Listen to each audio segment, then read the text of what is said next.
বর্তমানে আমরা এমন পরিস্থিতিতে রয়েছি যা বলার মতো না। দেখেন মানুষের কি অপরাধ, নিজেও জানে না সে আজ কিভাবে জীবনযাপন করবে বা কিভাবে তার আজকে দিনটি যাবে। সে জানে না আজ কার দ্বারা সে নির্যাতিত হবে বা কার দ্বারা সে আহত বা অনেক কিছুই হতে পারে, সে কিন্তু জানে না। এটা শেষ জামানা রে ভাই। কিরকম দেখেন, সাম্প্রতিক একটি ঘটনা নিয়ে আলোচনা করব। সকলে ভিডিওটা ধৈর্য সহকারে দেখবেন এবং কন্টিনিউ করবেন। আর আমার চ্যানেলটা অবশ্যই সাবস্ক্রাইব করবেন সকলে। যে সাম্প্রতিক 2 দিন আগে যে ঘটনা ঘটছে, সাম্প্রতিক কুমিল্লা মুরাদনগরে যে ঘটনা, একটি পরিবারের 3 জন সদস্যকে গণপিটুনিতে গ্রামের চেয়ারম্যান সহ বিভিন্ন মানুষজন মিলে, সন্ত্রাসী বাহিনী যাকে বলবো আমরা, অবশ্যই নির্মমভাবে তাদেরকে হত্যা করা হয়েছে। এটা রহস্যজনক বা রহস্যজনক একটি ব্যাপার হয়ে দাঁড়িয়েছে। দেখার মতো বা বলার মতো কেউ ছিল না। তাদের যে আহাজারি ছিল সেটা আসলে বলার মতো না। আমি ভিডিওতে দেখলাম যে মানুষ কতটা এরকম অত্যাচারিত হয়ে, নির্যাতিত হয়ে মানুষ মৃত্যুবরণ করেছে। সেটা যে ঘটনা বলার মতো না, দেখার মতো না, অনুধাবন করার মতো না।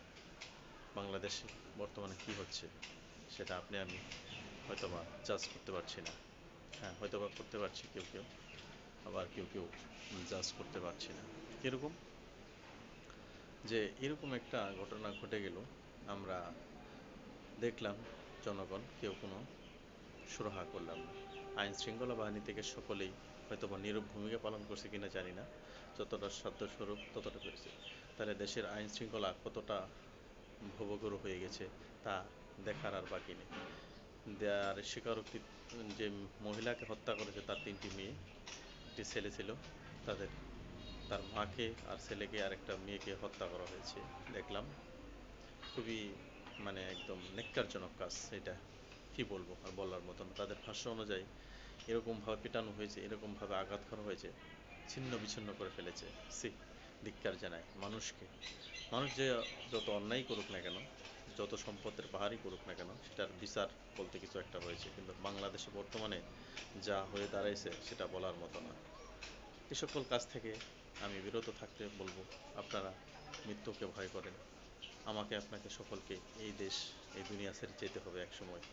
কী হিসাব দেব সেই পরপারে? আমরা যে এইসব কাজ করে যাচ্ছি, যারাই এই কাজ করে যাচ্ছি, তাদেরকে আমি পরিহার করব এসব কাজ থেকে বিরত থাকেন। কেউ এসব কাজ করবেন না, আইন নিজের হাতে তুলে নেবেন। সব কিছুর একটা বিচার আচার আছে, সেগুলোর হাতে ছেড়ে দিবেন। তবে অবশ্যই যেটা হয়েছে এটা ঘৃণা এবং প্রতিবাদ জানাই। এর সুষ্ঠু বিচার হোক, পরিবার সুষ্ঠু বিচার পাক, এটাই কামনা করি সকলের কাছে, রাষ্ট্রের কাছে, সরকারের কাছে, জনগণের কাছে।